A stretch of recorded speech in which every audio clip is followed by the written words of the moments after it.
Olá pessoal, tudo bom? Aqui é o amigo Panda, da Panda Titã Informática, e hoje a gente vai dar continuidade àquele nosso assunto com relação à playlist do canal Tudo sobre Vírus, ok? E hoje a gente vai tratar de assuntos bem interessantes e entrar um pouco mais a fundo nas questões de definições de classes e tipos de vírus, não só como os aspectos básicos funcionais de cada um, e algumas coisas curiosas com relação a essa questão dos tipos de vírus que existem, tá? Mas antes de a gente começar, não esqueça de deixar logo o seu like que está passando aí, tá? E também de se inscrever no nosso canal para que você receba novas notificações de novos vídeos que podem sair no canal sobre esse tema que é muito interessante e que tem muita gente curtindo aí, justamente como gente que já falou nos comentários que já trabalha muito tempo na área de TI e não sabia desses aspectos dos assuntos de forma mais profunda em relação a vírus e segurança contra vírus de computador, ok? Então deixe seu like aí e se inscreva no nosso canal. Então vamos adiante. Aqui na nossa apresentação que a gente vai fazer, deixa eu botar aqui no canto, a gente vai iniciar primeiramente fazendo uma analogia de diferença entre o termo hacker e o termo cracker. Por quê? Porque nessa área de segurança e de vírus a gente ouve muito falar, a culpa é do hacker, o hacker que invade, o hacker que faz isso, o cracker que quebra a segurança de sistema e tudo mais, e às vezes não é bem assim a coisa, tá? Até mesmo porque as definições em si dessas palavras que estão aqui em cima, elas foram mudando com relação ao tempo e elas têm um aspecto de crivo mais científico da coisa em relação ao mundo digital do que a própria maldade em si, tá? Isso não quer dizer de que quem cria vírus não seja hacker ou quem quebra código não seja cracker, ok? Não quer dizer isso. Então, vamos adiante aqui. Primeira coisa que a gente tem que ver é que, em linhas gerais, o termo hacker ele foi definido em 1950 por uma empresa inglesa, se não me engano, como está escrito ali, a Tech Model Railroad Club. Tá? Essa empresa ela definia como hacker aquela pessoa que tinha capacidade de programar os trilhos de trens através do movimento de uma chave comutadora que mudava a posição dos relés de trilhos de trens. Tá? Então o hacker ele era isso, era a pessoa que tinha capacidade já de fazer esse tipo de programação manual, né? Em 1960 esse termo, já que em 1960 foi o grande boom da tecnologia dos primeiros computadores semi-eletrônicos e eletrônicos, como o ENIAC, em 1960 hacker já era a definição daquela pessoa que tinha capacidade de programar, mesmo que fosse através de interligação de cabos, mas já tinha a capacidade de fazer a programação de uma máquina eletrônica, assim como em 1950 se fazia a programação dos trilhos de trem. Então o hacker em si, ele ficou definido como aquela pessoa que tem a habilidade de programar algo, desprogramar algo, codificar algo e assim por diante, ok? Então, seguindo aqui, esse termo do hacker já nos anos 90 ele ficou definido dessa forma, né? Mas só que aí teve aquele impasse, já que no final dos anos 90 e 2000 a coisa da segurança dos computadores da internet ficou muito ruim e eles começaram a dar culpa aos programadores, que eram meramente classificados como hackers, né? Eram programadores que conheciam mais a fundo o código digital de programação do que os outros programadores em si, né?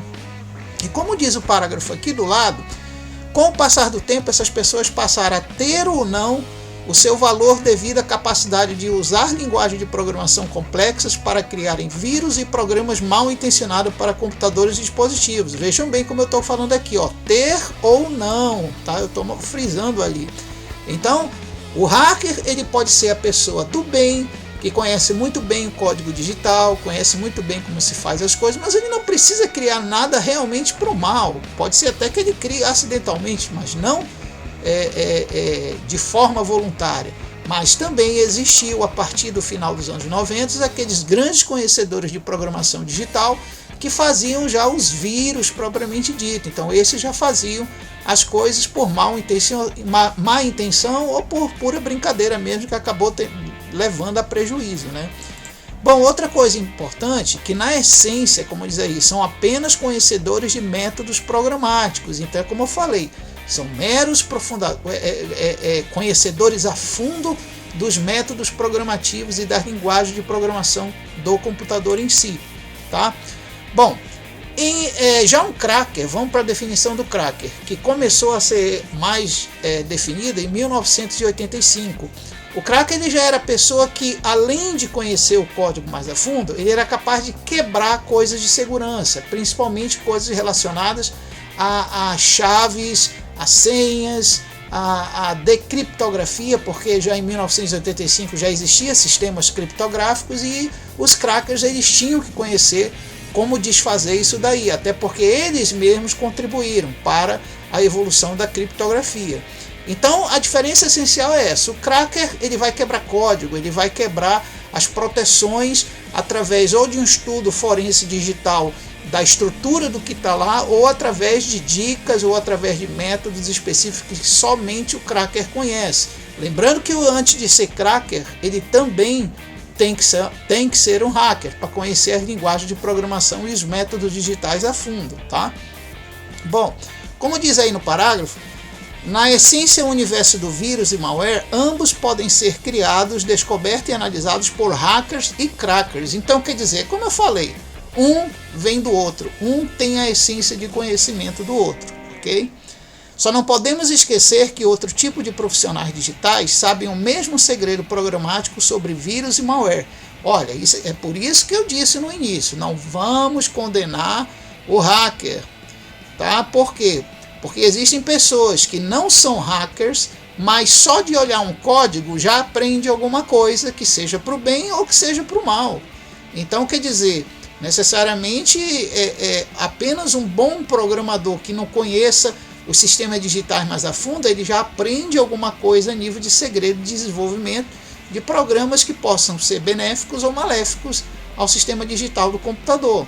Então é por isso que a gente não pode condenar todos os hackers e nem todos os programadores por serem culpados desse mundão de vírus que existem aí, ok?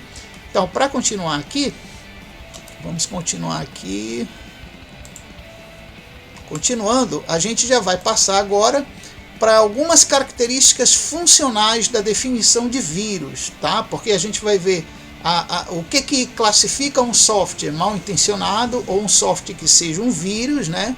A gente já viu isso até nos vídeos anteriores, mas nesse hoje a gente vai um pouco mais a fundo, porque daqui a pouco eu vou mostrar para vocês as classes, as subdivisões, os exemplos e até alguns screens para você ver como é que é o código e como funcionavam esses vírus aí e as classificações deles. Bom, iniciando, a gente vê aqui que um vírus ele tem que se carregar na RAM e em outras mídias de sistema e armazenamento. A gente vai ver que algumas classes de vírus fazem isso muito bem e outras não, tá?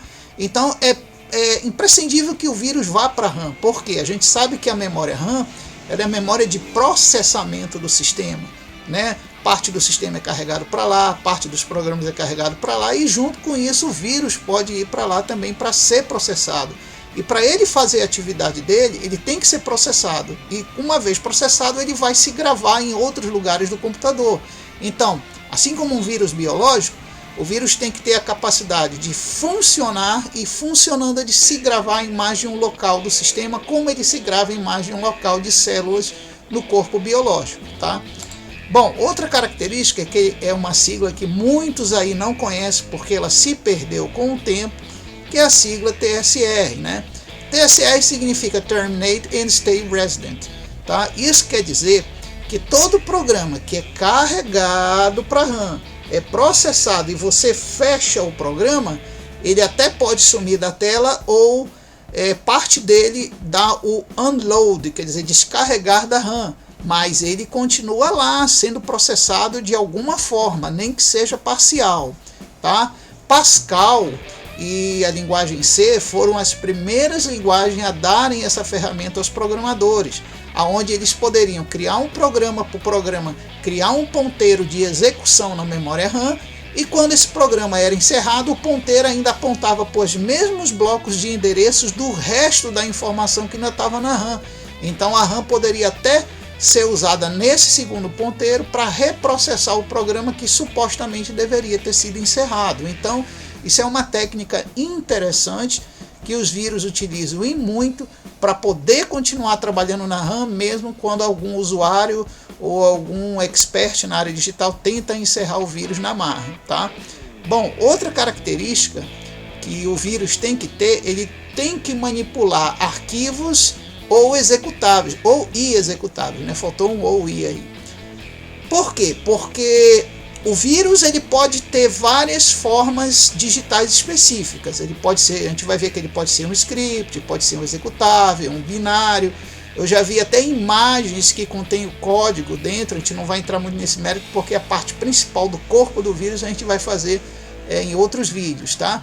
Bom, mas o interessante é que o vírus tem que ser executado, então ele tem que manipular arquivo, ele tem que ser um arquivo, e quando ele ser carregado, ele vai ter que manipular algum arquivo externo. E de preferência, o vírus, o tradicional vírus, ele tem que manipular também executáveis, tá? Porque a gente sabe que nos primórdios dos primeiros sistemas, tudo era executável, quase tudo era executável, depois que foram surgindo bibliotecas e arquivos associados. Mas esses executáveis já eram principalmente o foco principal do ataque desses vírus, tá? Lembrando aí para o pessoal que é leigo que todo programa de computador tem executáveis e esses executáveis podem ser alvo de algum ataque de vírus específico. Outra coisa importante é manipular ou alterar propriedades de segurança do sistema ou redes. Aí a gente vai entrar para a parte que a gente chama de exploração, né? É a chamada engenharia exploratória. O vírus, quando ele tem um nível aqui, ó, de inteligência de quem programou ele, um nível de inteligência muito alto, ele não vai desenvolver apenas um programa para se gravar aqui, para se gravar ali, aqui, ali, só isso não. Ele vai fazer o programa analisar estados do sistema, analisar módulos do sistema, portas de rede do sistema, comunicação do sistema até com dispositivos de hardware, como a gente vai ver mais à frente.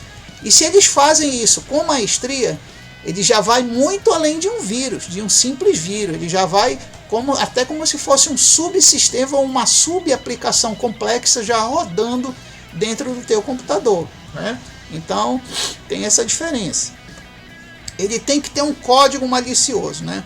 Existem vírus que, por exemplo, se você pegar o código dele e analisar na íntegra, principalmente os vírus antigos, você vê que tem algo ali de brincadeira, algo malicioso, algo que diz assim, desculpa a palavra, vá para o inferno, entendeu? Então tem alguma coisa ali não só em código, mas também textualmente maliciosa. Então geralmente se deixam algumas pistas, e essas pistas é que o pessoal que trabalha na parte de criminal forense digital é que usa esses textos que ficam dentro dos vírus justamente para tentar chegar em alguma conclusão da origem desse vírus aí, de como foi programado. Mas existem outras técnicas fora essa do texto malicioso também, tá? Ele tem que usar mecanismos naturais do próprio sistema. Olha, lógico, por quê? Porque se o vírus carrega para a RAM e é processado pelo sistema, ele vai tirar proveito de quem o está processando, que é algum módulo do sistema específico. Existe até vírus que atacam o antivírus, quando o antivírus chega lá para tentar fazer alguma coisa com ele, tá? Isso a gente vai ver depois que classe de vírus é esse aí.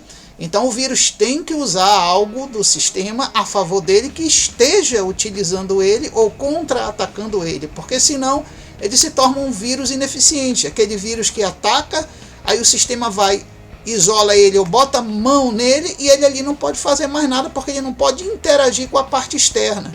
Então é importante que ele tenha esse tipo de mecanismo para ele ser classificado também como um vírus, ok? Então, seguindo adiante, a gente vai entrar agora na principal coisa que eu já falei alguma coisa antes, mas eu vou voltar a falar e esmiuçar melhor até nas tabelas de classes que a gente vai ver, que é as diferenças entre vírus e malware, né?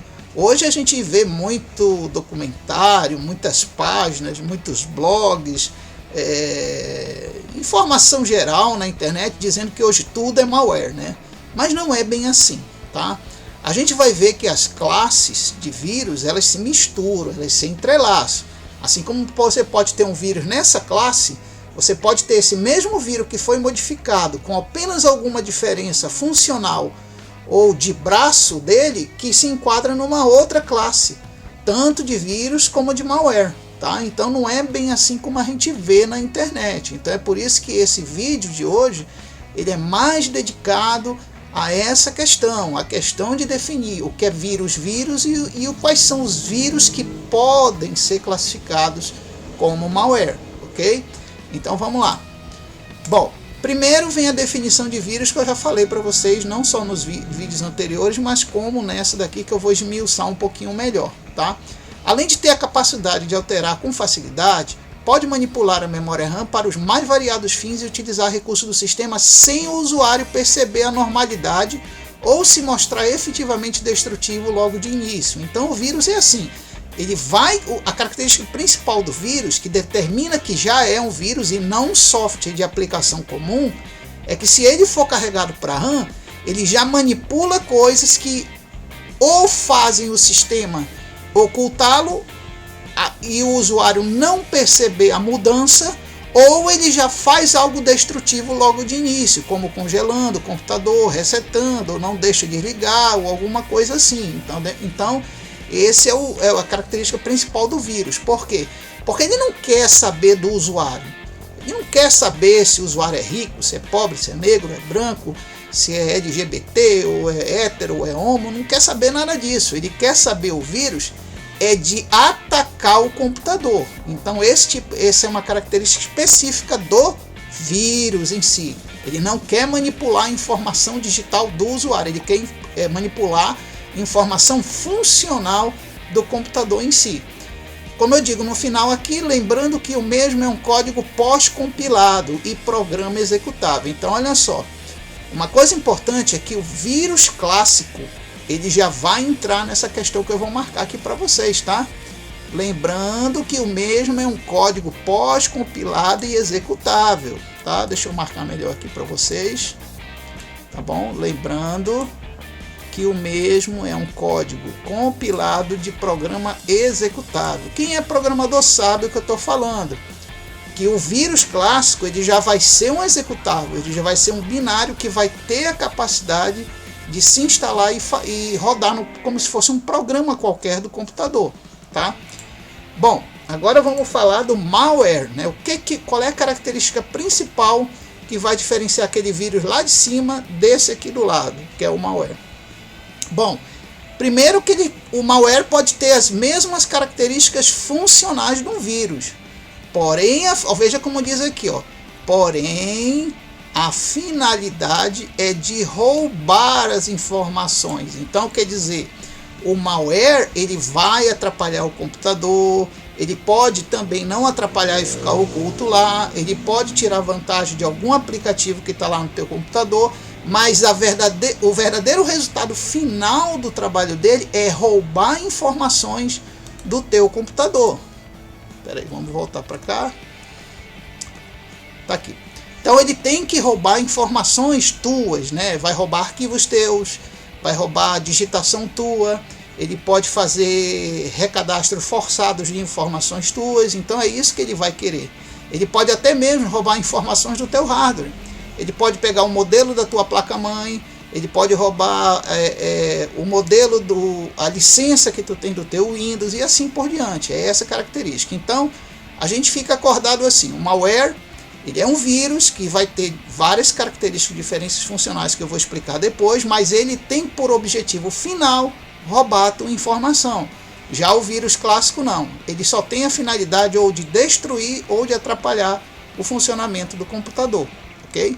Então, seguindo adiante, a gente vai entrar talvez na parte mais interessante aí desse vídeo, até porque eu vou falar agora exatamente das classes gerais, aquelas classes que eu falei que podem se misturar em relação aos tipos e as funcionalidades de vírus, não só de vírus, mas como eu vou deixar os malwares por último, porque com os malwares é que vocês vão entender por último qual a diferença deles principal em relação aos outros vírus comuns que existem de computador. Veja que eu não vou, nessa lista que eu vou mostrar para vocês, e pelas telas que eu vou apresentar, eu não vou dizer assim, tem vírus tipo tal, tipo tal, tipo tal, tipo tal. Eu vou dizer as classes gerais que existem. E quais vírus conhecidos na história é que podem se classificar nessas classes e o que descreve bem essas classes, ok? Então vamos lá. O primeiro que a gente tem aqui, ó, tá? A primeira que a gente tem aqui é a classe dos runtimes ou scripts ou macros, tá? Quem não ouviu falar em macros, né? A gente sabe que o Microsoft Office, por exemplo, ele é todo hoje funcionando em macros XML. Hoje você salva um documento, ele é codificado parcialmente em macros e parcialmente hoje em código XML. Já não é como antigamente, que tinha tanto código RTF do Rich Test File, né? E hoje já não tem mais tanto, é mais XML, controle de XML em si. Bom, mas o que acontece? Esses tipos de vírus, ele tem uma característica muito interessante, é que eles não são um vírus completamente de runtime compilado, não são exatamente executáveis, como eu falei ainda há pouco, e não são exatamente binários que são carregados como se fosse um programa executável. Na realidade, eles são textuais, são textos de fontes de linguagem de programação que manipulam e executam instruções ou condições de exploração do sistema, tá?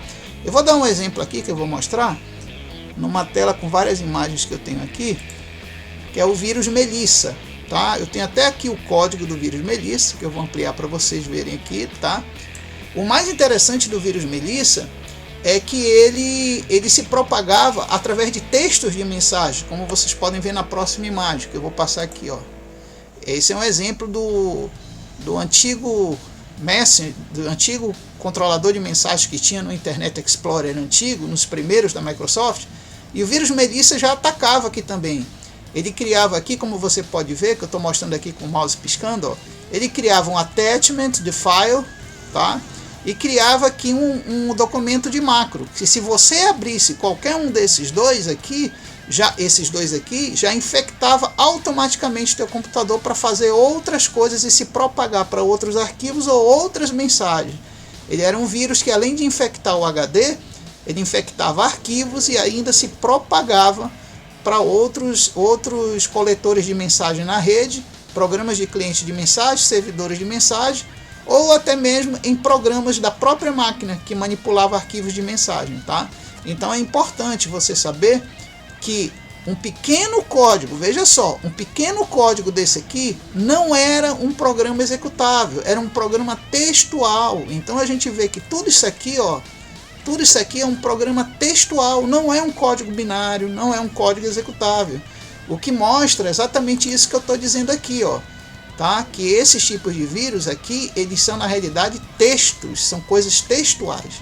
E nós não temos só o Melissa como exemplo. A gente tem também aqui, como eu vou mostrar para vocês, a gente tem outros tipos de vírus, como estou indicando aqui, ó, como no caso do ransomware aqui, ó. O ransomware a gente sabe que hoje ele já é classificado como malware, mas alguns tipos, principalmente os experimentais e o primeiro ransomware, eu estou falando do primeiro, não dos atuais, mas o primeiro ransomware que foi lançado na época a nível global, a nível de espalhamento de mensagem, onde você abria a mensagem ele já infectava a tua máquina, ele nada mais era do que um código também como igual a esse do Melissa, ó, como você pode ver aqui, ó. Eu estou aqui nesse caso exemplificando para você um ransomware, isso aqui é um código, tá? De um ransomware que foi projetado e programado em código assembler. Então, resumindo, se você era um programador e estava programando em NAS, programando em assembly, você tem lá um programa que roda programas em assembler, ou que roda programa em NASM, ou de algum tipo de modo assemblado, que seja em forma textual, no momento que você desse 2 cliques nesse arquivo aqui, ele já executava, o ransomware já criptografava arquivos do teu HD ou o próprio HD em si, tá? Então veja só, os primeiros ataques de ransomware eles não eram de programas compilados específicos, eles eram de textuais, que eram uma forma de linguagem de programação que já executava e já criptografava o teu HD. A gente tem outro exemplo aqui, ó, de um ransomware feito em C#, tá? Esse aqui foi feito em C Sharp. Então, se alguém tivesse um programa de execução direta do C Sharp ou baixasse um arquivo e executasse diretamente esse código aí, sem precisar compilar, já criptografava o HD. Então, às vezes, é uma questão até do programador curioso. Ele baixa o arquivo de texto com o código fonte, aí na hora que ele vai rodar, já criptografa, e ele nem sabia, pelo fato dele não conhecer alguns parâmetros aqui que já indicam nesse código que vai haver criptografia dos arquivos, tá?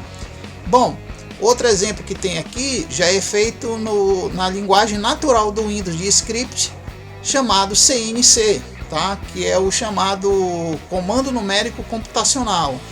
É uma linguagem que existe até dentro das DLLs do Windows, e essa linguagem você pode chamar funções específicas das APIs de desenvolvimento do Windows, e essas funções vão executando algumas coisas. Então isso é mais um exemplo de um código de ransomware que pode ser gravado como se fosse uma DLL, pode ser gravado como se fosse uma biblioteca, e o Windows lá vai executar e pronto, já criptografa alguma coisa no HD da pessoa. Então é importante a gente saber o seguinte, que o ransomware aqui, ó, o ransomware, tá? Eu coloquei até JS aqui para você lembrar que JavaScript hoje um dos piores ransomware que existe é feito em código de JavaScript. Tem que ter cuidado com isso também, você que é programador de Java. Então o ransomware hoje ele é o vírus que mais está se qualificando em linguagens específicas. Hoje em qualquer linguagem você consegue criptografar. Hoje até no Gambas, que é uma nova versão da linguagem Visual Basic antiga, já tem recursos avançados de criptografia. Até o Visual Basic, o VBA hoje do Office, tem recursos de criptografia. Então hoje, o hacker que entende muito bem de programação e de criptografia, ele consegue criar um ransomware com código malicioso da melhor facilidade possível, usando apenas alguns poucos scripts, até 20, 25 linhas escritas, ele já consegue fazer um ransomware eficiente, tá? Não vamos esquecer também dos vírus de autoruns, tá? Os vírus de autoruns, eles também são uma forma de script, só que são os chamados scripts naturais do Windows, tá? Por quê? Porque o autorun é uma linguagem de shell script que o próprio Windows executa, e o que tiver lá de malicioso para executar, ele vai executar, né? A gente pode ver um exemplo aqui, ó. Eu vou mostrar para vocês, ó. Quem não lembra aí, né? Antigamente você tinha uma unidade, como mostra aqui, ó, unidade H, né? E tinha lá na unidade um arquivo desse aqui, né? Um autorun. Então era complicado naquela época. Por quê? Porque esse autorun, ele já podia ter código malicioso, como eu vou mostrar aqui para vocês, ó. Aqui é um exemplo de um código de autorun, ó. Como você pode ver, ó. Né? Esse código aqui é um código muito simples que qualquer programador básico de shell já vai entender o que ele vai fazer. Ele vai executar um iTunes falso, um iTunes batch, que vai abrir de alguma unidade aí, no caso a unidade do pendrive, né? E vai executar esse batch, que deve ter um segundo código malicioso. Então a gente chega à conclusão que os autoruns, eles eram nada mais do que pequenas injeções que ia lá e injetava, né, um outro código que vinha por trás aqui dentro do teu computador. Então na realidade o autorun, ele não trabalhava sozinho, existia um outro script que estava escondido dentro do teu pendrive, tá? Ou da tua unidade removível lá, tá bom? Bom, então lembrando que os autoruns, os ransomwares, os primeiros vírus de código puro, como Melissa e outros similares, todos eram vírus de macroscripts ou vírus de runtime. Lembrando que o vírus de runtime é aquele que já é traduzido e executado sem mesmo ele ser um binário. É apenas, como eu falei, um arquivo textual que vai sendo executado na forma que ele é lido lá pelo sistema, ok? Bom, agora vamos passar para o Boot Media Loader, tá bom? O Boot Media Loader. Esse aqui a gente considera ele como os primeiros tipos de vírus a serem criados, tá, pessoal? O Boot Media Loader. Porque eles eram vírus que tinham as características que eu falei antes, de TSR, manipular arquivos, ser processado na RAM e tudo mais, mas eles se gravavam numa região específica, que era a região de carga do disco ou região de particionamento de leitura de partição do teu disco, ou da tua mídia, ou do teu pendrive, ou do teu HD, ou de alguma outra mídia que você tivesse, né? Por incrível que pareça, parece que na pesquisa que eu fiz, eles não tinham habilidade de se gravar em tapes data, quer dizer, aquelas fitas magnéticas, que eram fitas mesmo, não eram discos, né?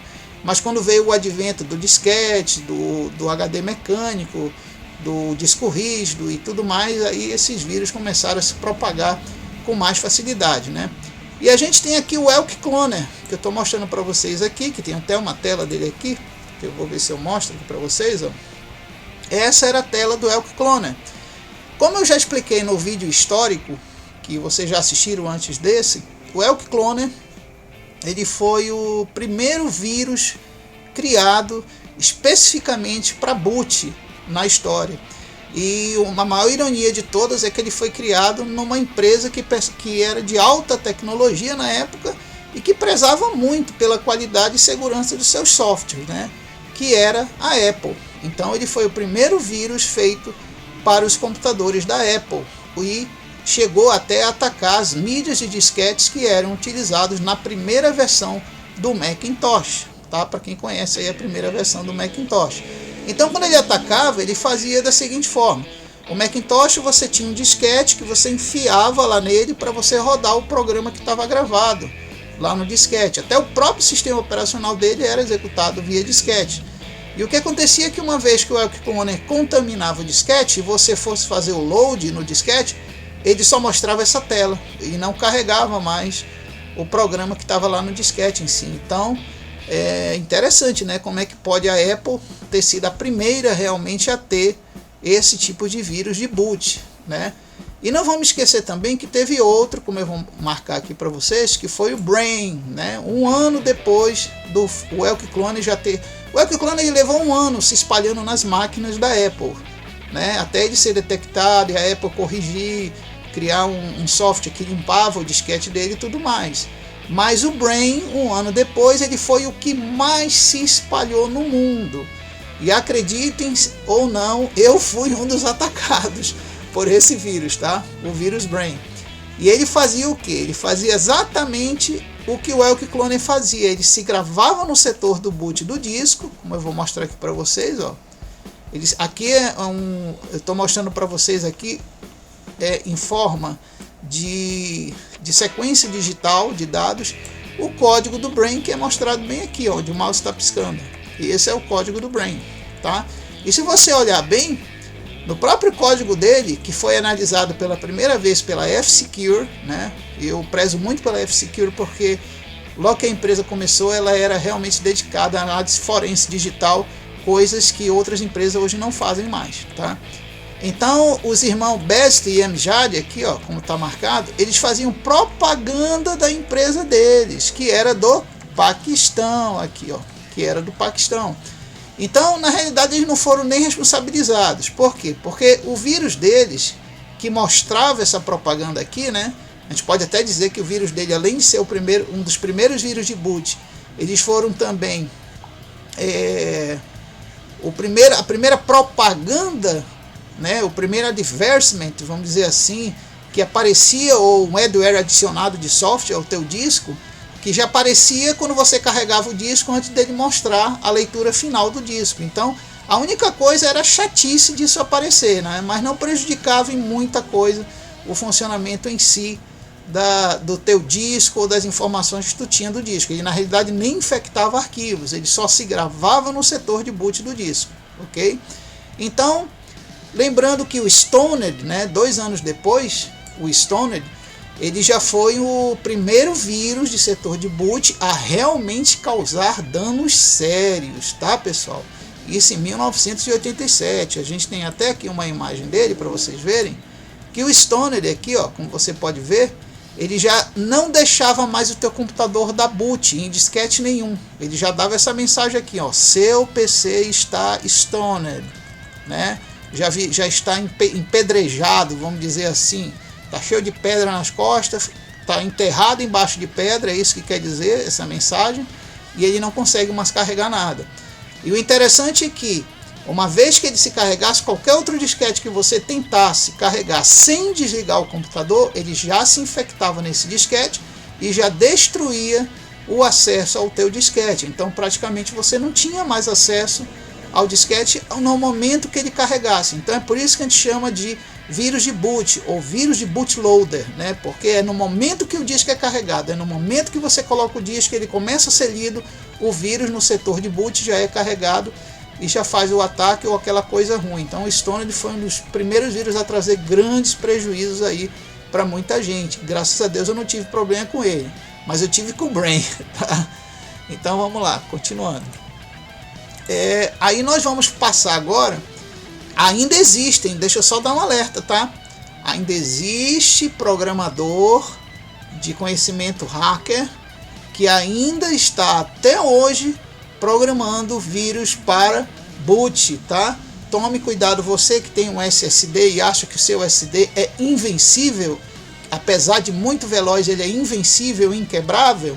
Tome cuidado, que já existe vírus para atacar também a inicialização de leitura e a EEPROM, veja bem, a EEPROM de leitura do teu SSD. Às vezes ele não está queimado, ele apenas foi atacado por um vírus malicioso, ok? Vamos lá. E nós temos agora os mod file holders, né? É chamado mod file ou mod holders, ou file holders, melhor dizendo. Na realidade, esse tipo de vírus, eles foram clássicos porque eles já alteravam arquivos do teu computador. Ele, além de infectar o teu disquete para que pudessem ser carregados no momento do boot, eles também já alteravam, se gravavam dentro dos teus arquivos. Hoje a gente vê muito raro um vírus que se junte a código executável de outros, porque isso requer uma habilidade de programação a nível raiz muito alta. O cara vai mexer com o código assembler, com bibliotecas assembler no código dele. Ele vai colocar também codificação do natural C, né? Então não é tão fácil hoje você fazer um vírus se amaranhar dentro de um arquivo executável de um outro programa. Mas naquela época, como era uma época que as coisas tudo eram feitas em linguagens raízes, C, C++, Pascal, linguagens muito antigas, Basic, GW Basic, você podia até usar códigos avançados em GW Basic. O pessoal já criava vírus que tinham a capacidade de entrar dentro de executáveis e se esconder dentro de executáveis. Então por isso que eles são chamados, essa classe de vírus, de mod files, ou melhor, de file readers. Por quê? E de também file holders, porque às vezes eles seguravam o arquivo, não deixava o arquivo ser alterado de forma alguma, ou então, se o arquivo tivesse aqui, ele se gravava aqui na cabeça inicial do arquivo ou na cabeça final do arquivo aqui. Então, por isso que eles chamaram de file readers, né? E quando se um programa executável tem um reader, esse reader que é responsável por levar o código de tradução do resto do executável. Então, o vírus era esperto, ele se gravava aqui no reader, para quando o reader fosse processado, ele fosse também levado junto lá para a memória RAM, entendeu? Então esse tipo de vírus fizeram muito sucesso no final dos anos 80, lá para 88, 89 e no início dos anos 90, tá? A gente tem aqui um exemplo que é o Michelangelo, né? Como eu estou marcando aqui, ó, a gente vê o Michelangelo. Então eu vou até pular aqui, tá aqui, ó. Essa é uma tela que mostra muito bem o que é que o Michelangelo fazia na tela do computador. Uma vez que ele infectava o teu disquete e você carregava o disquete colocando lá no computador, qualquer outra mídia, ele já dava essa mensagem aqui, ó, avisando que ele já foi dropado dentro do teu disquete, que ele já leu o setor de boot, que ele já regravou o setor de boot e já infectou o disco. Ainda dizia aqui que o vírus foi instalado com sucesso, né?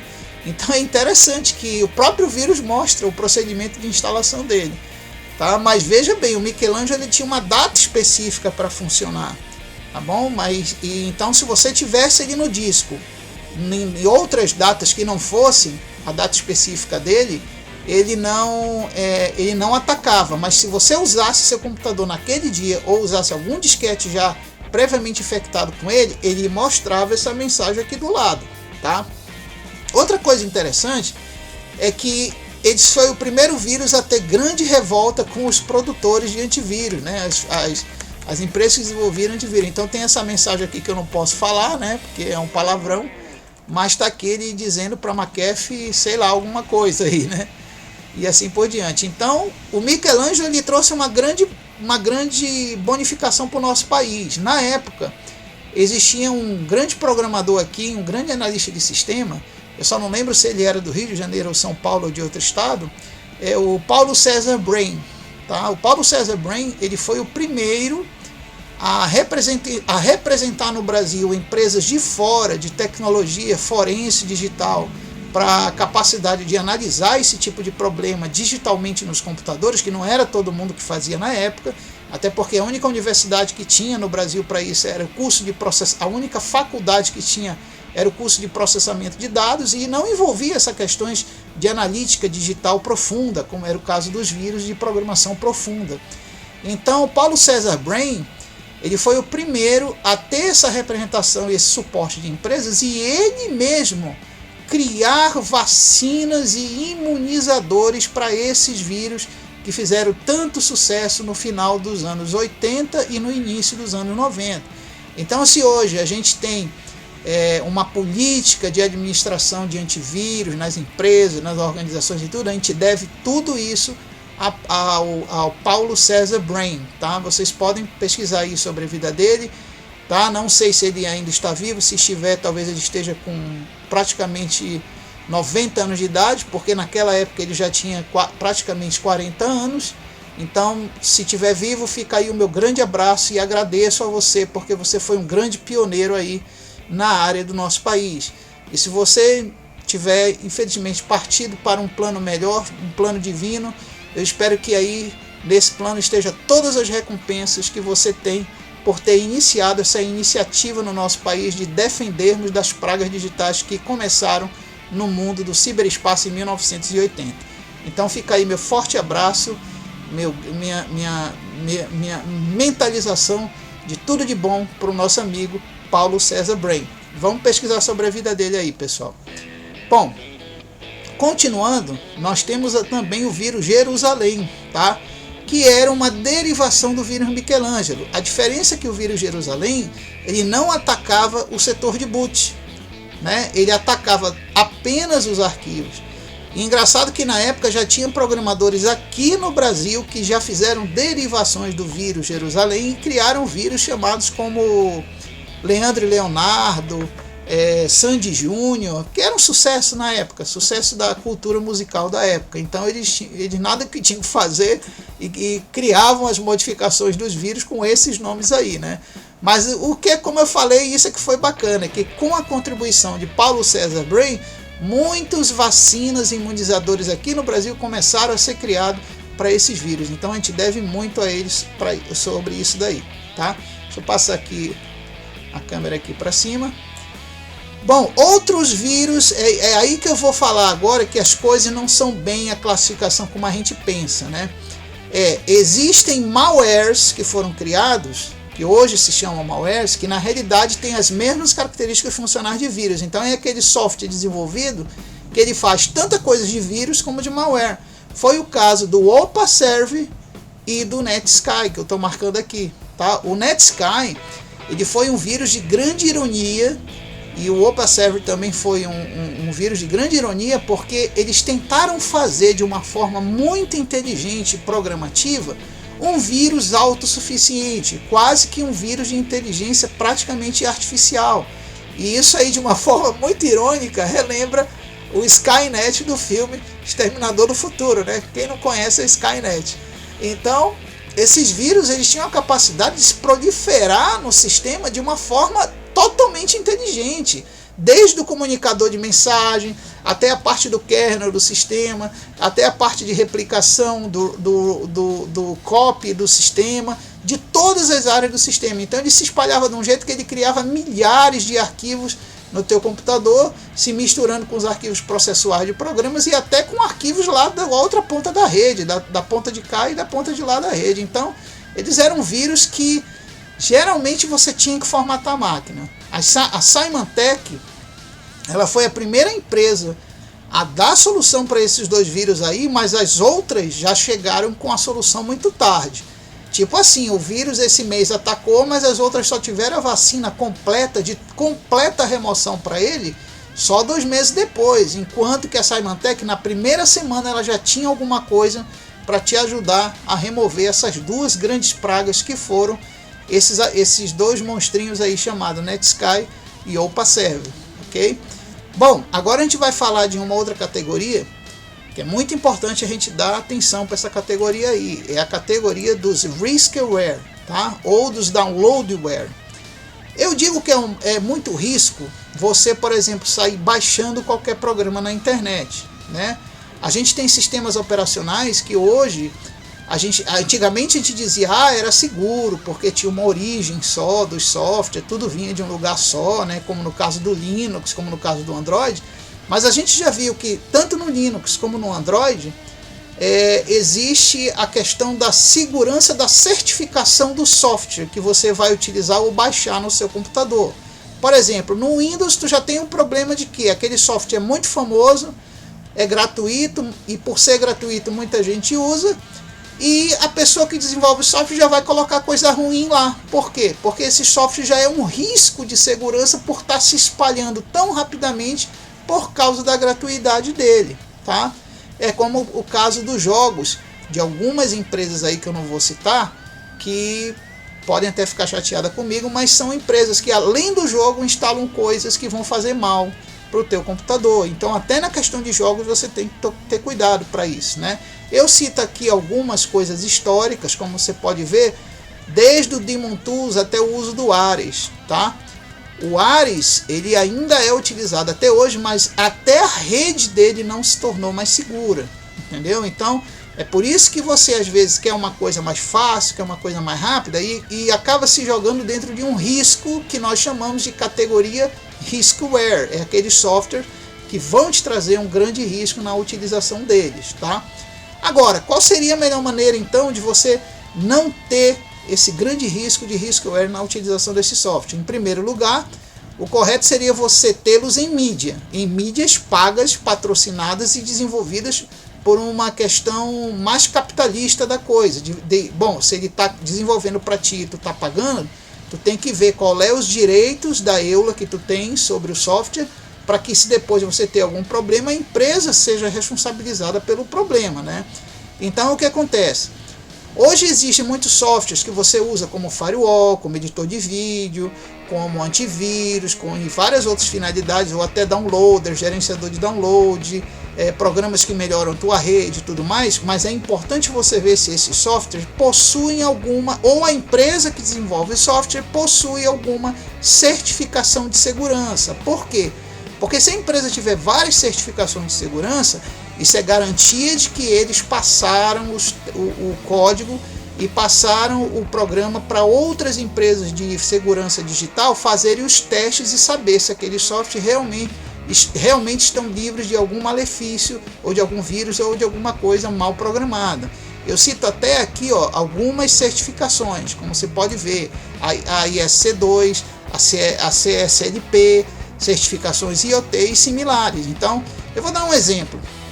Muita gente aí já ouviu falar de um antigo software chamado Zone Alarm, né, que era muito popular na época do Windows 98 e da época do Windows 2000. E eu posso lhe dizer que firewalls alternativos, o Zone Alarm é um dos que mais recebe certificações de segurança por causa do nível de recurso dele e da garantia de que ele funciona bem no teu sistema, sem prejudicar o sistema. É claro que hoje, para outras plataformas, a gente já tem vários tipos de firewall, mas o Zone Alarm ele tem várias certificações de segurança, então ele passa a ser uma opção de firewall confiável para você utilizar, ok? Bom, outra coisa importante sobre o riskware, que é bom a gente lembrar aqui, é a questão dos programas que você vai utilizar. Tem que saber se a fonte dele é uma única fonte confiável ou se é mais de uma fonte. Geralmente os programas que são redistribuídos por várias fontes na internet, alguma fonte vai lá e altera o programa com alguma coisa maliciosa, tá? Então tem que ver essa questão também, a fonte de onde ele está vindo o programa.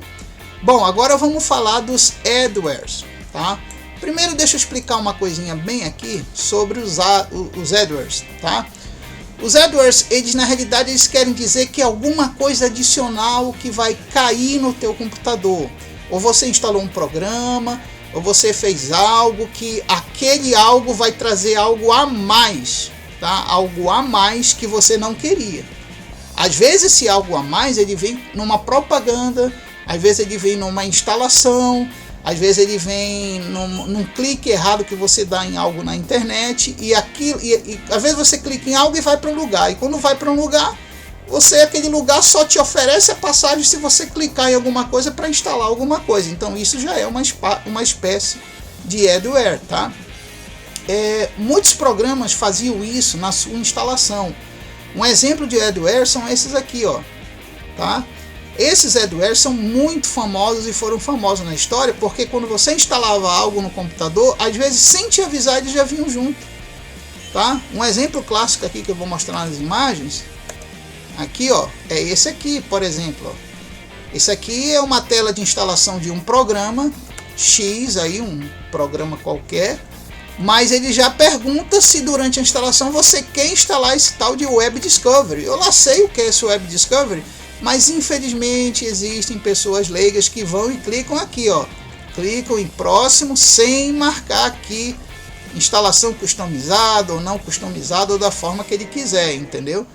E o pior é que nessa situação aqui, né, ele só dá a opção de customizar e não de desistir. Então ele está quase que impondo a instalação desse adware para ti, entendeu? E como você não conhece esse tal de Web Discovery, sabe Deus o que vai acontecer com o teu sistema depois. Então é por isso que é importante, quando você for instalar algo no seu computador, você tomar cuidado com as ofertas que existem. Olha, esses adwares eles existem até em páginas de internet. Se você, por exemplo, for instalar um programa X que tem uma página que vai fazer o download dele, às vezes antes do download ele só permite o download se tu escolher o download de uma outra coisa. Ó, eu já desisto na hora disso, pelo amor de Deus, porque eu sei que aí já vem treta, já vem armadilha, tá?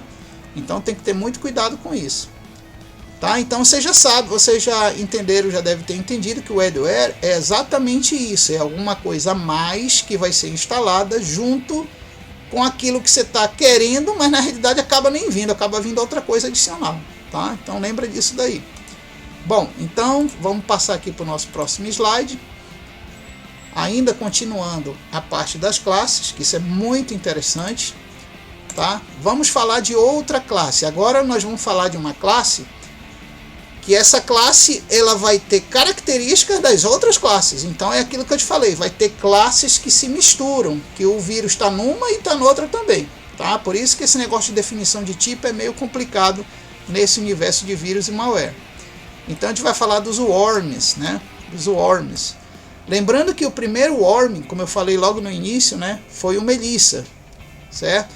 Muita gente, eu já vi gente de site de internet dizer que o ping-pong, que era duas bolinhas que ficavam na tela estragando o texto do computador, que aquilo era um worm. Olha, não era um worm, porque a primeira característica de um worm é que ele tem que usar recursos mais de um recurso do sistema. O ping-pong ele só fazia adulterar o screen de texto e animar o screen de texto, era só isso, mais nada. Entendeu? Na verdade ele nem destruía as informações do computador, ele era mais do que uma piadinha que fazia te atrapalhar. Então ele não foi o primeiro worm. O primeiro worm de verdade foi o Melissa, como está aí marcado aqui para vocês, tá? Foi o Melissa, o primeiro worm. Eu tenho aqui até... nós já vimos o Melissa. E o I Love You. O I Love You também foi um worm que se espalhou pela internet, não só através de mídias e arquivos, mas ele se espalhava por e-mail. O worm ele tem essa característica, ele se espalha, o verdadeiro worm ele se espalha por mais de um método, tá? Então aí a gente vai começar a diferenciar as coisas. O worm aqui, ele vai se explorar de diversas maneiras diferentes. Ele não vai explorar só por uma mensagem, só por um e-mail, não, ele vai usar todos os recursos de exploração que existem no teu sistema para se propagar. Já o worm, que é um malware, geralmente ele só usa um meio de propagação lá dentro do teu sistema. Então aí já começa a diferenciar. Existem worms que são malwares, E existe worms que não são malware, são vírus mesmo por causa da abrangência que eles atacam e se propagam no teu computador, tá? Como foi o caso do Melissa, como foi o caso do Sasser, como foi o caso do Blaster. O Blaster é interessante, ó. O Blaster ele foi um worm tão bem elaborado, para você ter uma ideia, como esse pessoal aí que é programador, é hacker nessa parte de vírus, sabe programar muito bem. Ele foi um vírus tão bem programado que ele não precisava entrar nos arquivos da tua máquina, ele não precisava se carregar como arquivo de RAM da tua máquina, mas ele ficava disparando na internet lá em cima, atrás de uma máquina que conectasse num endereço específico da internet ou num DNS específico da internet. E quando essa máquina começava a surfar nesse DNS, geralmente, se eu não me engano, quando chegou na época, eram 100 e poucos DNS que ele monitorava. E a máquina que tivesse ligada e alcançasse esse DNS, ele automaticamente disparava um comando no navegador que você usava na internet e dava essa mensagem aqui, ó. Vou mostrar para vocês, ó. Já dava essa mensagem aqui, ó. Ele simplesmente encerrava o serviço RCP do teu Windows. E encerrando o serviço RCP, você perdia toda a proteção do teu Windows, toda a autoridade NT sobre o teu Windows. E automaticamente ele já podia, nesse momento, fazer o que quiser com a tua máquina. Geralmente ele reiniciava entre 5 a 2 minutos o teu computador. E nesse reinício ele já deixava um comando para que na hora que o browser fosse encerrado ele já gravasse alguma coisa no HD. Geralmente quem mais sofreu com isso foram as primeiras versões do Windows XP. O Windows XP Home, a primeira versão, e a primeira versão do Windows Professional. A Microsoft teve que correr contra o tempo, para além de lançar um monte de atualizações para corrigir isso, ela teve que lançar o Service Pack 1 para corrigir essa falha de segurança que era tão explorada pelo vírus Blast. Então, para você ver, existe aquele vírus que ele nem precisa estar dentro da tua máquina. Ele simplesmente dispara contra a internet aqui em cima, atrás de conexões em DNS específicos, tá? Por isso que eu digo que é importante ter o seu sistema atualizado, principalmente as questões de socket de rede. O Linux é alvo disso, o Windows é alvo disso e o Android também. O Android é difícil você corrigir isso, porque as atualizações só vêm de um único local do mundo. Todo mundo sabe onde é que é. O Linux geralmente ele tem uma preemptividade melhor contra isso, mas ele pode ser escaneado na internet as conexões. Então nesse caso é importante no Linux você ter monitoramento. E no caso do Windows é pedir para rezar, né, mano? Porque a maioria das pessoas que usam o Windows não sabe nem sequer monitorar o sistema dele. Então é pedir para rezar e ter sorte de não ser fisgado por um vírus parecido com esse do Blaster aí, né? Bom, muito tempo depois, relançaram uma nova versão do nosso amiguinho Netsky. Olha, o Netsky, a segunda versão dele não foi fácil não, viu? Eu particularmente que prestava já serviço para empresas, eu sofri muito. O Netsky, ele alcançou uma evolução tão inteligível, olha, o cara que programou ele era tão inteligente, que o Netsky ele chegou num nível em que ele se alastrava numa rede numa velocidade incrível, replicando arquivos até entre arquivos de configuração de DNS e de roteamento de um servidor para um servidor. Então ele praticamente já era um subsistema dentro da própria rede em si, tá? Então esse vírus Netsky ele foi considerado como, pelo menos se você for ver na descrição histórica da Symantec, da Kaspersky e outras empresas da época, eu acho que na época a Kasper nem estava, mas na época eu acho que era Symantec, McAfee e tinha mais uma outra que eu não lembro. Se você ver os históricos dela, vocês vão ver que lá eles classificam como o worm mais bem programado da história, tá?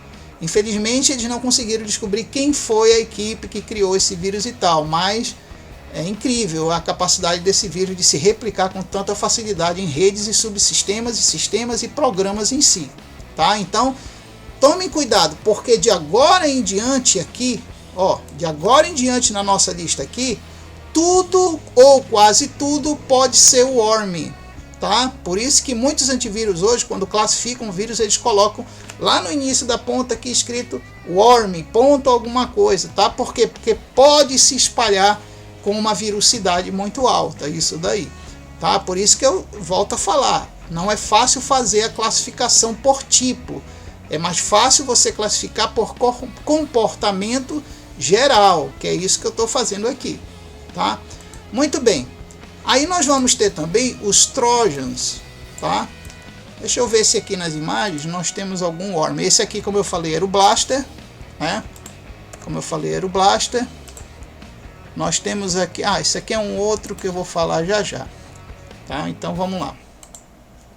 Nós temos os Trojan Horse, que é os chamados cavalos de Troia, né? Se for traduzir isso aí de latim ou inglês para português, é cavalo de Troia. Mas eles nada mais são também que um tipo de worm, né? Como diz aqui, é um W32. Deixa eu só explicar uma coisa que talvez eu deixei passar aí para vocês, tá? Quando um worm é classificado como W32, ele quer dizer que esse worm ele roda em todas as plataformas que sejam desde o início x86. Então o que é que nós temos aí de processador, de hardware, de sistema e subsistema x86? Nós temos Windows, nós temos o Android, que roda aplicativo de 32 bits, quer dizer, a maioria dos Androids são 32 bits. Nós temos os Linux, que rodam em 32 bits e usam o código 86 no modo assemblado até do kernel, né? Então, resumindo, o worm ele tem uma facilidade de se propagar para tudo que é hardware e plataforma, já que a maioria dos hardwares que são CISC, né? A gente sabe que existe hardware RISC, processador RISC e processador CISC. E a gente sabe que o processador que é CISC, ele tem a capacidade de manipular código x86 com maior facilidade. Então, como a maioria dos processadores tem as instruções CISC 86, o que é que vai acontecer? Todos os processadores vão ser capazes de executar o worms padrão W32, tá? Então, fiquem atentos para isso. Então, os cavalos de Troia são worm W32 que fazem as mesmas coisas que os worms tradicionais, com a diferença, e aí que vem o nome, cavalo de Troia, com a diferença dele imitar algo no sistema. Ou ele imita ou ele se esconde por trás de algo natural do sistema. Você vê lá o nome, você vê a cara, você... Não, isso aqui é do sistema. Mas às vezes não é, só o nome que é parecido. E isso aí é uma coisa que nos próximos vídeos vou dar muita atenção para vocês. Porque você consegue tirar um cavalo de Troia na unha aqui, na unha.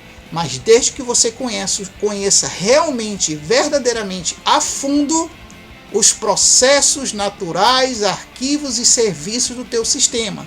Porque é ali que o cavalo de Troia vai tentar se esconder, tá? Muitos antivírus não fazem isso, não fazem essa verificação profunda de categoria de serviço, se está se escondendo por lá o cavalo de Troia, não verifica a nomenclatura de arquivos que são carregados no sistema para ver se são nomes originais ou não. Eu vou até mostrar um aqui agora, né? Então isso a gente vai ver em maiores detalhes nos próximos vídeos que vão sair aí. Então veja bem, ou ele vai aparecer com um nome parecido em algum lugar programado, às vezes usa até um nome lá do sistema operacional igual, ou ele vai estar por trás daquilo que parece uma coisa natural do computador. Ele não é aquilo que está na frente, mas ele está por trás ali, escondido. Então ele não aparece para você pelo fato de ele estar por trás, tá? Um exemplo clássico que eu passei por isso na minha vida de suporte foi o serviço de segurança de autenticação do Windows chamado LAS, né? O LAS, que a gente chama de serviço LAS. Então, um dos primeiros cavalos de Troia mais fantásticos que existiram era um que, quando ele infectava a máquina, ele entrava lá no sistema, trocava o serviço, que é um serviço de segurança geral, olha só, um serviço de segurança geral do Windows, ele trocava por um outro serviço adulterado, que era a favor desse vírus, desse cavalo de Troia. Aqui nós temos um exemplo, ó. Nós temos um exemplo aqui, ó, que era justa... Não, não é esse não, deixa eu ir pro próximo aqui. Tá aqui, ó. Tá aqui, ó. Você olhando essa lista de processos, você vai dizer que isso aqui, ó, é natural. Isso aqui é do sistema, mas não é. Por que que não é? Como eu estou mostrando aqui, ó, o nome correto dele é com L, tá? Deixa eu apagar aqui. O nome correto dele é com L, como eu estou mostrando aqui. Mas aqui ele não está com L, você tem a impressão que é um L, mas isso aqui na realidade é um I maiúsculo. Então até essa questão de tipografia arábica do texto, das letras, ele te engana. Você não prestar atenção, você vai ser enganado. Isso aqui não é um L, tá? Isso aqui é um I maiúsculo. Então você vai passar batido. Se você não tivesse conhecimento, você vai passar batido. Então isso é um exemplo de como os cavalos de Troia, eles podem te enganar muito fácil se passando por coisa do sistema, ok? Deixa eu ver se tem outra aqui. Bom, aqui ó, aqui é o efeito do que o cavalo de Troia faz. Ó. Nesse caso aqui, nesse exemplo, ele vai desligar o teu sistema. Isso já é uma maldade do cavalo de Troia, porque ele vai desligar o teu sistema encerrando o arquivo de segurança geral do sistema, que é o LSASS, entendeu? Então, quer dizer, é complicado lidar com o cavalo de Troia se você não consegue identificar os arquivos, processos e da onde é carregado as coisas do teu sistema, tá? Outros tipos de cavalo de Troia que fizeram muito sucesso são os Z-Bolts, que são cavalos de Troia que criam outros cavalos de Troia. Olha só, hein? Como é que é? É um cavalo de Troia que cria outros cavalos de Troia. Z-Bot é até uma linguagem de programação, de codificação que é usada por alguns programadores para criarem cavalos de Troia que criam outros cavalos de Troia, tá? Nós temos também os Keyloggers. Os Keyloggers, muita gente sabe aí que é aquele cavalo de Troia que vai ficar captando toda a tua digitação aí do computador, né? Vamos ver se a gente tem aqui um exemplo, um Keylogger. Tá aqui, ó.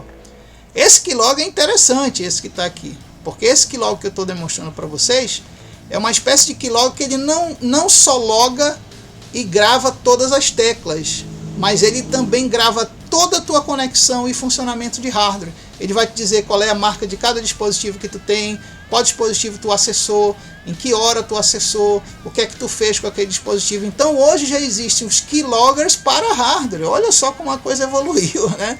Nessa questão aí de Keylogger, tá? Então tomem cuidado que existe já o Keylogger para hardware. Nós temos os backdoors. Não podemos esquecer que os backdoors em redes talvez sejam não o mais perigoso, mas um dos que mais ajuda a tua rede a ir para o brejo, tá? Eu vou dar um exemplo aqui, ó, de um Keylogger. Um exemplo aqui esquemático de como funcionaria aqui, ó. Você pode ver aqui de um Keylogger, tá? Essa máquina aqui, que está aqui, é uma máquina que acabou de ser infectada. Alguém entrou na internet, brincou de internet, surfou na internet, se divertiu na internet, em vez de estar fazendo o seu trabalho real, e infectou a máquina lá com um programa que é um cavalo de Troia, que está se imitando um serviço do sistema, já se programou até para carregar na próxima vez que ele for ligado. E esse cavalo de Troia vai fazer uma função de backdoor, que é o quê? É abrir uma porta de entrada lá atrás ali, ó. Ele vai abrir uma porta de entrada, e essa porta de entrada vai fazer com que esse hacker aqui consiga entrar nos arquivos ou no compartilhamento desta máquina aqui. Ele consegue até, existem hoje em backdoors que possuem um nível parecido com o dos exploits, que ele explora a facilidade de mostrar o desktop, a tela do computador lá para o hacker. Então uma hora que ele faz isso, o hacker já manipula a máquina e daqui ele consegue ter acesso ao servidor de dados da rede em si, como está sendo mostrado aqui, ó, tá? Então por isso que é importantíssimo você monitorar a rede, monitorar processos, monitorar o que está sendo carregado lá. E eu vou ensinar isso de forma maestral de como fazer isso aí nos próximos vídeos, tá? Então fiquem ligados. E você verificar se existe portas abertas ou se alguma outra intrusão está acontecendo lá nos processos do teu sistema através de um cavalo de Troia que já criou um backdoor no teu sistema. Olha, a gente vai chegar numa parte aí dos tipos e das classificações que vocês vão ver que tem programador que cria um backdoor sem querer, sem perceber. Isso é um absurdo, mas existe isso daí, tá, gente? Eu mesmo hoje sofro com isso, porque eu presto serviço para empresas que contratam programas. Quando o cara chega lá, o programa dele abre uma porta dos fundos lá no servidor, para uma porta externa. E eu digo, ó, não. Faça seu programa abrir portas internas, mas não externas, entendeu? Então tomem cuidado com isso daí, que tem programador que está fazendo caca sem saber que está fazendo caca, tá? Vamos lá então. Então entendemos então o que são os backdoors, né? E os hijackers? Os hijackers, gente, já são programas que vão tentar roubar informações tuas. É um cavalo de Troia que está lá carregado imitando algo do sistema e ele está roubando informação tua e mandando para alguém. Não é como se fosse o backdoor, que ele tem que vir de fora para dentro. O hijack é o contrário do backdoor. Se você analisar bem, ele é totalmente o contrário. Ele vai de dentro para fora. Já o backdoor não, ele vai de fora para dentro, tá? Para que ele abra a porta, para que depois ele possa mandar informação para fora. Então a gente pode até dizer o seguinte: geralmente o programador que sabe criar um backdoor, um vírus de backdoor ou um cavalo de Troia que atue como backdoor, ele também vai saber criar um cavalo de Troia que atue como hijacker, porque um vai complementar a necessidade do outro, ok? Pois bem, então vamos agora para o próximo tipo, que são os greywares, tá? Os greywares, muita gente nunca ouviu falar isso daí, tá? Mas até um ano atrás para mim era novidade, e aí um pouco de um ano para cá eu passei a conhecer esse termo. Deixa eu só subir um pouquinho aqui a câmera. E os greywares, eles são interessantes porque eles são aquele tipo de propagandas que aparecem chatas na internet, ou propagandas que aparecem chatas lá no teu programa, na tua aplicação ou no site que tu está acessando. Mas essas propagandas, elas te impõem alguma coisa assim: para sair daqui ou para acessar o resto você tem que clicar aqui. Até em celular, no Android, isso existe. Você está lá com o celular, aí quando você acessa o endereço ou alguma coisa, para aquilo aparecer, aparece outra tela na frente. E ela só vai sair se você clicar em alguma coisa ali. Isso já é um perigo de se instalar alguma coisa lá, tá? Então os greywares, eles são chatos por causa disso. Eles são propagandas, como está aqui escrito, pop-ups, que são coisas que aparecem na frente do nada para você fechar, e os poops, que são aquelas coisas obrigatórias que se você não clicar em nada, ele não deixa tu continuar, né? Um exemplo aqui que eu posso mostrar para vocês, ó, é esses carinhas aqui, ó, que são os toolbars, né? Os toolbars de navegador. Eu já peguei navegador assim, até o talo de toolbar. Eu já peguei um navegador que na tela o cara só tinha um espaço aqui embaixo para navegar, o resto tudo era toolbar aqui em cima, como estava sendo mostrado aí, tá, pessoal? E o mais interessante é que cada toolbar desse que se instala na tua máquina, às vezes através de um clique errado na internet, às vezes através de um programa que instala um adware, então para você ver como as categorias se cruzam, uma categoria se influencia na outra categoria, por isso que é difícil, como eu falei desde o início, difícil definir por tipo, a gente define melhor pela atuação. Então, no caso aqui dos toolbars instalados, esses toolbars vão te levar para propagandas, para coisas que vão ficar aparecendo lá na frente, tá? Então isso é um exemplo. Deixa eu ver se tem outro aqui. Aqui, ó. Outro exemplo muito bom dos advertisements. Quem não já teve coisas assim aparecendo na tela? Olha esse exemplo aqui que eu estou mostrando aqui do Android, ó. Olha esse exemplo aqui do Android. Quantas pessoas, às vezes, navegando na internet ou acessando uma aplicação no Android, aparece isso aqui na frente, ó. Isso aqui. Na realidade ele está dizendo que teu Android está todo infectado, que não presta mais, mas é mentira. É apenas para te deixar aqui como eu, de cabelo branco, e fazer você clicar obrigatoriamente em alguma coisa aqui na tela, entendeu? Então tem que ter cuidado com esses advertisements, com os pop-ups, os poops e os toolbars, né, que às vezes vem instalado junto com programas que você instala aí, ok? Bom, então voltando para cá, vamos voltar para cá. Opa! Então, voltando para cá, a gente vai para a próxima categoria, que são os devwares, tá, gente? Gente, agora a gente vai ter um papo sério aí com o pessoal que programa, né? Eu falei no início aí do vídeo que hackers são aquelas pessoas categorizadas por conhecer a fundo, e muito a fundo, o conhecimento de programação. Então eu fico pensando, deve existir no mundo dois programadores. Aquele que conhece a linguagem que usa, mas só a linguagem, né? Ele sabe lá os procedimentos, funções, inclusões, includes, APIs, biblioteca, os comandos da biblioteca, do API e tudo mais. Mas ele não sabe até que ponto o programa dele se relaciona com o espaço do sistema ou da rede. né? Eu vejo gente aí que programa em certas linguagens, por exemplo, um amigo meu, Paulo, lá de Pernambuco. Tudo bom, Paulo?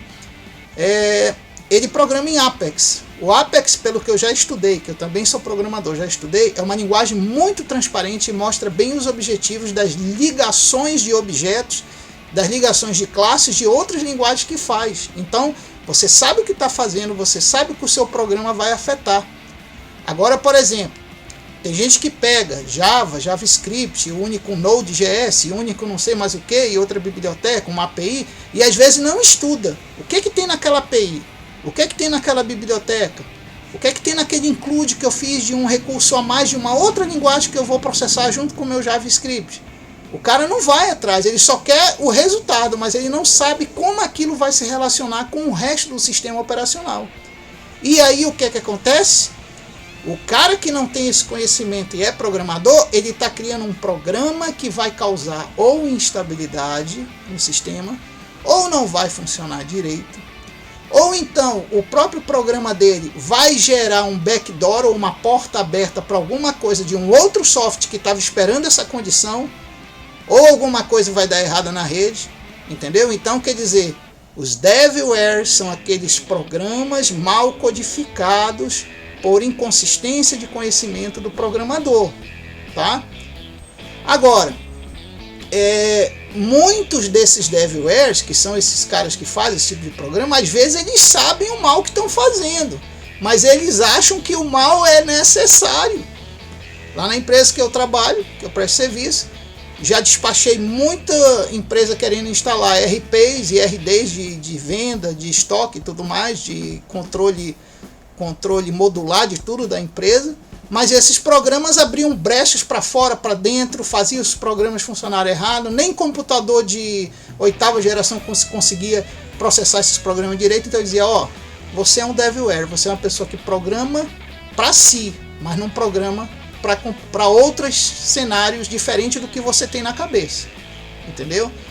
Então veja bem, quando o cara faz isso de propósito, quando ele faz isso, ele desenvolve programas para espionar, para ter acesso à empresa lá, quer dizer, já é maldade, ele vai usar recursos de bibliotecas em Pascal, como eu estou marcando, ele vai usar APIs de JavaScript. Não estou condenando JavaScript, é excelente linguagem, excelente método programativo, mas tem muita coisa ruim que pode ser explorada se o cara tiver maldade na cabeça. E tomem cuidado com Delphi, sei lá como o pessoal pronuncia. Por quê? Porque Delphi tem muita coisa que, se mal programada, causa instabilidades funcionais até na rede, até em servidores SQL, tá? Então, atenção aí, porque isso é uma coisa que pode ser confundida com vírus e às vezes não é, ou às vezes acaba se tornando realmente um vírus dentro de uma plataforma ou de uma rede, tá bom? Bom, agora vamos falar dos hoax, né, que são os fakes, né? Eu acho que a melhor palavra para definir os hoax seriam os fakes, né? Voltando aqui às nossas imagens, não é a hora desses aqui. Então, voltando aos hoax, a gente vê aqui, que os hoax, eles nada mais são do que brincadeiras ou má notícias de coisas falsas, né? Hoje a gente vive a sociedade do fake news, né? Quem não conhece aí, a sociedade, tudo é falso, tudo é notícia falsa, manipulada, adulterada. Então, o hoax é a mesma coisa. É aquelas crendices, aqueles avisos de coisas que não existem, aquelas correntes. Então, o que isso faz? Isso acaba fazendo o uso do teu computador se tornar uma coisa inchada. É muita informação à toa. É aquela coisa assim que se torna chato até de utilizar. Eu conheço pessoas que desistiram de usar computador por causa de tanto hoax que recebiam. Como no caso aqui, spam de e-mails, os bloaters, que são aquelas notícias chatas pra caramba que só vai se acumulando, tá? Aquelas correntes também que fazem mais estrago do que qualquer outra coisa, e coisas financeiras, né? O YouTube é um exemplo disso. O que a gente mais vê no YouTube é gente falando sempre da mesma coisa, então acaba sendo mentira, né? Como aquela menina que falou que ganhou Deus e o mundo e acabou não ganhava tanta coisa assim. Então até aquilo lá no YouTube era um hoax, né? Então tem que ter cuidado com esse tipo de comportamento. O hoax, ele não é em si um vírus programático ou um malware programático, mas ele é uma coisa que atrapalha em muito como se fosse um vírus atrapalhando ou como se fosse um malware atrapalhando, ok? Bom, então vamos para a nossa última tabela agora, né? Vamos aqui para baixo de novo. E vamos para a nossa última tabela, que a gente vai começar falando sobre os surfs, que eu falei, né? Que eu falei lá no vídeo anterior, para quem já assistiu o vídeo anterior. Primeiro que a sigla CHI, né? Que muita gente já viu dos surfs, que é chamado Chen Yun Hao. Chen Yun Hao foi o nome, se eu não me engano, foi não sei se foi coreano ou filipinense, ou das Filipinas. Um estudante que criou o vírus lá em 98. Ele começou o projeto em 98 e depois espalhou pela internet e fez um estrago quase um ano depois, em 99, queimando muitas ROMs, EPROMs, BIOS e setor de boot de muitos HDs de muitos computadores por aí, como eu falei no histórico antes. Então, Chen Yun Hao era o nome do criador, então ficou essa sinonímia e essa ligação do C e H, né? Só que com o tempo, esse tipo de vírus, que foi o primeiro a fazer o estrago em hardware, né? Ele estragava as ROMs, adulterava o setor de boot e às vezes até as EPROMs do próprio HD. Ele foi classificado como CIH98, né? Nós temos até a tela dele aqui. Nós temos a tela, que é essa aqui. O que ele fazia? Quando ele atacava, simplesmente o Windows parava, dava tela azul, porque não tinha mais acesso ao HD. Tá? Para quem não conhece a interpretação de tela azul, geralmente o erro OE ou 0E é uma indicação de que alguma mídia não conseguia ser acessada mais, por algum problema de interrelacionamento de memória RAM com a mídia, ou de cache. E o que acontecia? O Windows reiniciava e pronto, a BIOS já estava gravada, o teu HD, o setor de boot já foi para o brejo, ou o HD foi para o brejo e pronto. Tua máquina não funcionava mais, né? E com a BIOS apagada ou regravada, era só aquela tela preta lá, sem informação nenhuma do fabricante. Então esse vírus, ele populacionou a crendice e a maneira de se manipular linguagens de programas para que atacassem ou manipulassem o hardware do computador, certo? Então, aí com o tempo, sempre que se tinha as reuniões anuais de segurança nos Estados Unidos, já que foi o país menos atacado por ele, e a China foi o mais, como nós vimos no vídeo anterior, o CIRF passou a ter uma nova definição, que seriam programas de Control Interaction Hardware Functions, quer dizer, programa de função de controle de interação direta com o hardware. Então ele podia atacar e interrelacionar, e se relacionar e ter alguma função de relacionamento de adulteração do hardware ou de manipulação do hardware. E vários outros vírus de lá para cá foram criados a partir dessa premissa. Hoje tem muito notebook aí que está apagando BIOS, está apagando chips por causa de ataques que estão sendo feitos já direto por páginas de internet. Olha só como chegou a evolução desse vírus. Eles já são atacados direto pelas páginas de internet. Tá? E aqui nós temos alguns exemplos dele. Nós temos esse que foi o de Chernobyl, de 1999. Hoje nós temos dois. Olha só, para você ver como as classes de funções e tipos se misturam, né? Nós temos hoje dois vírus chamados Spectre e Meltdown. Esses vírus, eles manipulam diretamente o processador do teu computador, através de pedidos que a gente chama de pedidos IH do sistema. Os pedidos IH, que seriam IDH, que seriam Internos Direct Hardware, onde o sistema interage diretamente através de CNC, que seria código numérico computacional. Então esses dois vírus exploram esse conceito tecnológico dos sistemas e mexe diretamente nos núcleos dos processadores e nas instruções que estão lá nos processadores, fazendo ou ele ficar travando ou ser adulterado. Hoje a gente sabe que os processadores de terceira geração em diante, do i3, do i5, do i7, eles têm lá hoje um núcleo de virtualização de threading que ajuda nos threadings, que é chamado de Minix. E o Minix é um programa que está constantemente rodando lá dentro do teu processador. Agora imagina que se um vírus desse aí, que é o Spectre ou Meltdown, chega lá e altera o código Minix do teu processador. Ó, chapéu, tchau e benção, já era o teu processador. ainda mais se for esses de última geração, tá? Então, eu digo que eles se misturam com outras classes porque o Spectre e o Meltdown, eles fazem o mesmo que o Blaster. Eles estão hoje em computadores e processadores aqui em cima na internet procurando conexões de computadores que sejam vulneráveis. Então, o nome Spectre ou Phantom, fantasma, ele é destinado porque ele está lá na nuvem. Ele não é nem mais um arquivo que você vai baixar ou um site que você vai acessar. Basta você estar conectado à internet que o Phantom ou o Spectre vai poder atacar o teu computador. Então é terrível isso. Hoje nem os processadores a nível de internet estão mais seguros, tá? Então tem esses tipos de vírus. Existe um outro tipo também que já não tem nem como categorizar em subtipos, porque cada um tem uma função muito diferente. São chamados dopings, né? Os vírus dopings, eles manipulam diretamente dispositivos gráficos. Hoje tem vírus que aciona a câmera. Hoje tem vírus que roubam informação pelos pixels do monitor. Recentemente surgiu aí uma notícia que tem hackers que já conseguiram usar um programa que pela luz do monitor eles roubam as informações que estão na tela, cara. É complicado, né? Então, hoje a virucidade, o hackerismo e o conhecimento aprofundado da tecnologia digital já faz com que hoje a gente não tenha mais sossego com nada, né? E tem também os Stunex. Os Stunex são vírus que eles vão lá no teu hardware e fecham o funcionamento do teu hardware de alguma forma enquanto a máquina está ligada. Olha, os Stunex, eles já existem para Linux, já existem para Android, já existem para Windows. Hoje mesmo eu estava num grupo onde um amigo meu disse que o Bluetooth dele do nada parou. Num dia específico que ele acessou algo e baixou algumas coisas da internet, estando no Linux, tá? Que supostamente deveria ser seguro.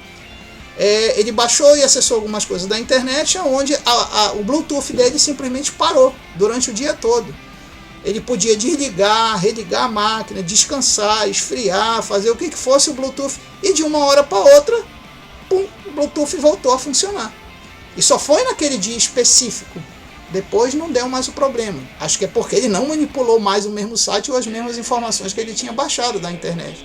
Então tem que ter cuidado com esse tipo de vírus, os Stunex, porque eles podem travar e fechar algum hardware específico do teu computador, tá? Então vamos para a próxima categoria que muita gente aí já conhece, é o Social Tabs, ou tabulações sociais de engenharia social, né? Quem não conhece a engenharia social? A engenharia social é uma coisa que vem de tempos antigos, né? Quem conhece aí sabe que até na época do Egito já tinha engenharia social. Então o que acontece? Hoje a nível digital, a engenharia social ela faz com que você sempre caia em algumas armadilhas, seja consensuais ou não consensuais, sobre transação bancária, premiação, ou eles imitam algo que você tenha vínculo para você fornecer informação com aquele vínculo, né? Ou então para você clicar em votação, como é o caso do baiting aqui, ou o phishing, que é aquele que vai te roubar informações, né, da internet. Vamos ver se a gente tem algo aqui relacionado a isso. Ah, sim, ele vai mostrar aqui a imagem que eu falei do vírus Meltdown do Spectre Stunex, que vai mexer diretamente com hardware, tá? Então, vamos voltar aqui para a nossa tabela. Tem o pre-testing. Pre-testing é o quê? É aquele texto de aviso, que você recebe um aviso e tem que retornar uma resposta naquele aviso. Então isso aí já é uma espécie de engenharia social. Tem o quid pro quo. O quid pro quo é aquela coisa assim, você me ajuda que eu te ajudo. Amigo meu recebeu vários e-mails de uma pessoa dizendo que estava precisando mandar dinheiro, porque não podia guardar dinheiro lá no país dela e tal, e que se depositasse na conta dela, ela depois retiraria o dinheiro deixando um bom valor para ela. Rapaz, isso é uma armadilha criminal terrível, né? Mas ele recebeu mensagens assim, que é o quid pro quo, né? Bom, nós temos também o tailgating. O tailgating é aquele tipo de tab social que tudo que você tiver, seja e-mail, seja o teu host de domínio, alguma coisa, alguém vai ficar te perseguindo. É como se fosse um stalker. Ele vai ficar te stalkando, te mandando mensagem, te enchendo o saco com alguma coisa em relação à tua engenharia social ou aos teus movimentos sociais em si. Nós temos os ad flyers. Os ad flyers são aquelas coisas que aparecem lá em cima no navegador, embaixo, dizendo que só vai poder continuar se você clicar ali ou fizer alguma transação, né? Nós temos os logons spears. Gente, eu vou falar sério, tá? Isso é muito perigoso, já virou moda hoje na maioria dos sites. Eu vou falar, vai ter um vídeo que eu vou falar sobre isso, que são as armadilhas consensuais da internet. Isso vai ser um vídeo futuro sobre essa questão de segurança de vírus. Muita gente aí, para acessar alguns sites, está fazendo o seguinte: em vez de se cadastrar no site, eu faço assim por questão de segurança, vou dar logo uma dica. Se algum site está pedindo informações bestas tuas para se cadastrar, como nome, sobrenome, idade, número de telefone e região, sei lá, alguma outra coisa, forneça dados falsos, tá? Se for um site de divertimento, um site americano, um site europeu, alguma coisa assim, forneça dados falsos, tá? A não ser que ele te peça informações financeiras para uma transação financeira, aí você pode pensar um pouquinho mais. Mas forneça dados falsos. Por quê? Porque muitos desses sites que pedem para você cadastrar, vou dar um exemplo, um site de pesquisa de imagens. Você pesquisa a imagem, achou uma imagem gratuita e vai baixar, mas o site diz que você tem que se cadastrar. Aí ele te dá 3 opções: ou te cadastra com o Facebook, ou te cadastra com a tua conta do Google, ou tu cria um cadastro informativo. Ora, qual é o mais seguro? Cadastro informativo, porque eu vou dar informação falsa minha. Eu não vou dizer meu nome, não vou dizer meu sobrenome, não vou dizer meu endereço, nada certo, porque eu não quero que ele saiba das minhas informações. Mas tem muita gente, desculpa a palavra, tem muita gente que é ruim da cabeça e vai escolher a opção se cadastrar com a conta do Google, se cadastrar com a conta do Facebook. Sabe o que acontece? Aquele servidor daquele site vai ter uma lista enorme de gente do Facebook e os IDs de segurança da lista do Facebook. Vai ter uma lista enorme de e-mails, onde ele vai poder passar vários tipos de armadilhas consensuais por e-mail para essas pessoas. E você, que escolheu uma dessas 2 opções, vai ser um atacado por isso. Então tem muita gente que faz pela cabeça ruim, besteira, e não está sabendo. É justamente esses logon spears, tá? Que são as armadilhas de engenharia social para roubar teu e-mail ou a tua conta do Facebook. E tem o logon falso social, tá? O logon falso social, o que é?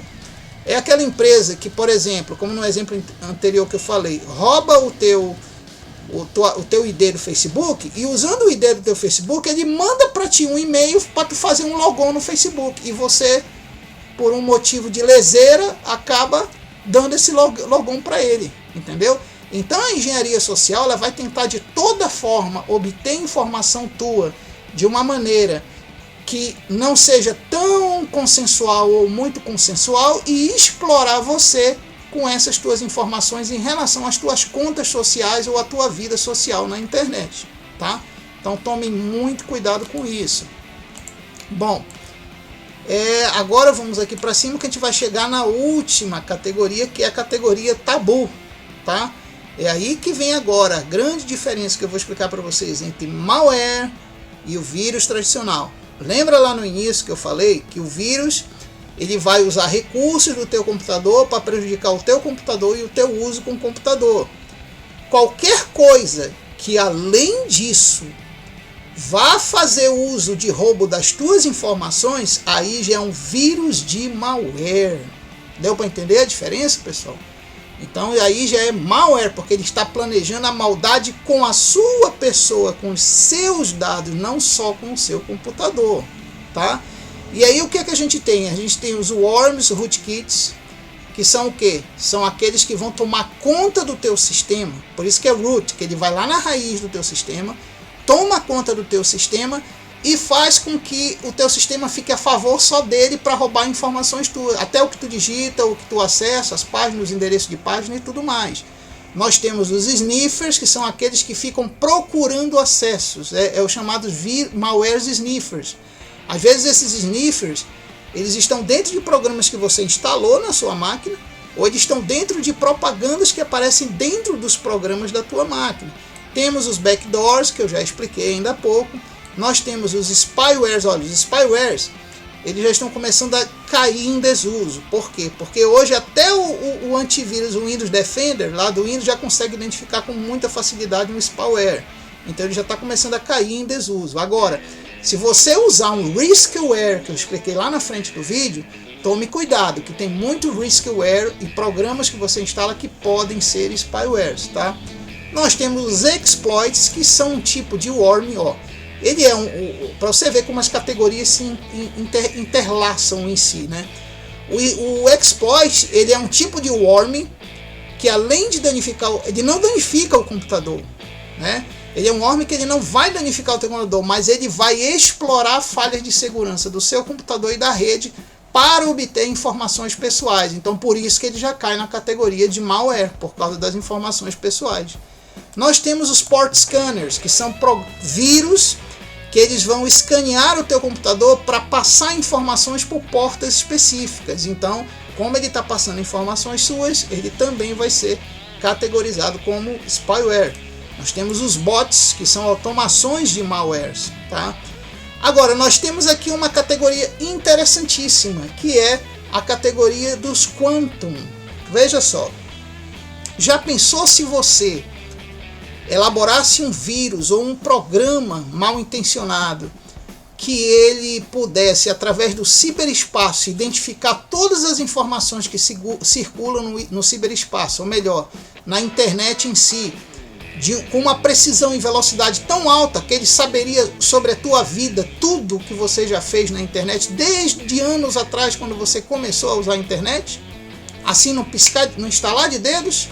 Esse tipo de sistema já existe e foi criado pelos Estados Unidos, pela NSA americana, e isso foi entregue pelo Snowden na época que o Snowden entregou toda a agência de segurança NSA americana.